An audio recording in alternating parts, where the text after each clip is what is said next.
છીએ તો એનું કઈક નિરાકરણ આવશે, બરાબર. બાકી અમે તો આખા ગુજરાતના ઝુંપડપટ્ટીના લોકો માટે જ કામ કરીએ છીએ. આખા ગુજરાતમાં ઝુંપડપટ્ટીમાં વાદી, મદારી, ભાંડ ભવૈયા, નટ મુજાનિયા, હરાણીયા, લુવારિયા, જય પૂજક, દફેર, નાથ બાવા આ નિધારે કામ કરીએ.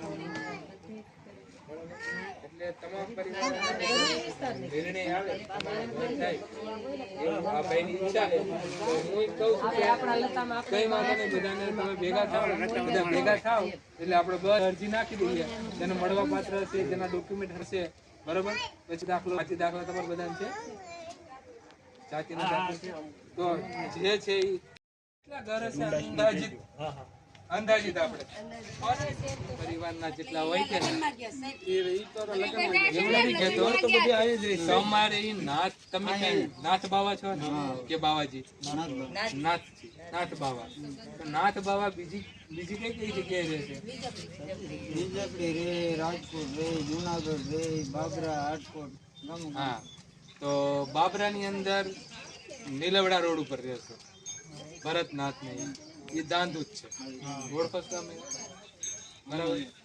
પછી દાદર ને તમને લોકોને નાથ બાવારી વિચરતી જાતિમાં આવે છે, તો તમને જે સરકારી યોજનાના લાભ મળે, કાકા પોતાના નામના મકાન મળે, ચૂંટણી કાર્ડ મળે, આધાર કાર્ડ મળે, આ બધા જે કઈ લાભો છે એ અપાવવા માટે આ રમેશભાઈ મને અવારનવાર લખીને મોકલતા હોય છે. પછી આ કયા ગામમાં લખેલું છે?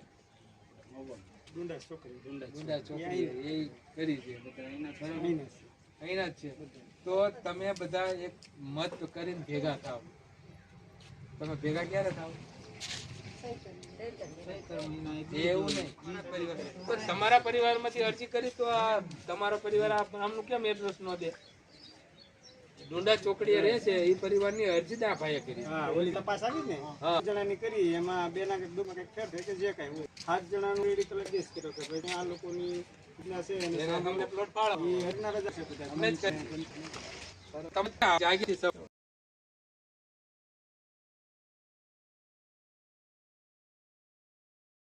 અત્યારે તમે જુઓ ને તો તમે આપણા જમાનામાં જે ભણતા જે કોર્સના નામ સાંભળ્યા હતા ને એ કોર્સ તો હવે છે જ નહીં. BA BCom માં બધું નીકળી ગયું. અત્યારે અઢળક પ્રકારના કોર્સ નીકળ્યા છે. તો અમારી સંસ્થામાં ગાંધીનગરની બાજુમાં પાનસર ગામ છે, એ પાનસરમાં અમારી બહુ મોટી હોસ્ટેલ છે, 2000 બાળકો રહી શકે એવી.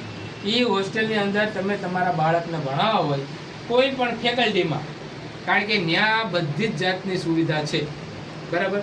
તમારે બાળકોને ભણાવવા હોય 2-5 છોકરાઓને, છોકરીઓને, તો તમે